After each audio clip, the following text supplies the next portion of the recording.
C'est la tech, hein, une nouvelle fois qui fait la tendance, mais cette fois à la baisse, il y a des vrais doutes sur les valorisations. On peut peut-être démarrer par l'actu immédiate. Palantir a publié ses résultats. Juste après la publication, après bourse à Wall Street, on attendait un titre en hausse. Le titre réagissait à la hausse. Et là, on le voit finalement reculer à l'instant à l'ouverture de Wall Street de moins 8%. Comment analysez-vous la réaction des marchés américains?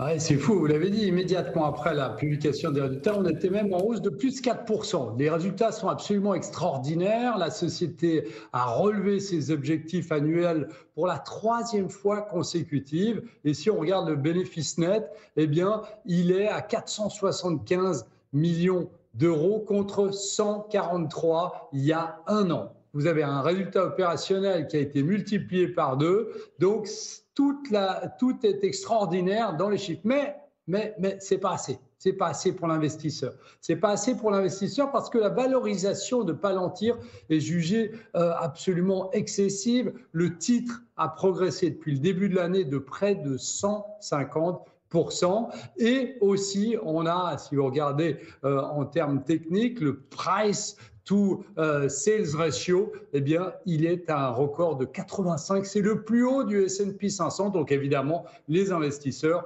estiment que ça a été trop vite, trop haut. La valorisation n'est pas celle qu'elle devrait être. Et en plus, ce qui a un peu déçu les investisseurs, c'est que Palantir, on l'a dit, a parlé de cette année, mais n'a pas été assez clair pour 2026. Donc ça aussi, ça a refroidi les investisseurs. Et puis, on dira qu'en termes de croissance, eh bien, c'est surtout aux États-Unis, plus 121% sur la gamme commerciale, plus qu'en Europe où ça fonctionne. Donc évidemment, on fait la fine bouche. Évidemment, on a une prise de bénéfices qu'on appellera plus technique qu'autre chose après un rallye totalement ininterrompu depuis janvier dernier.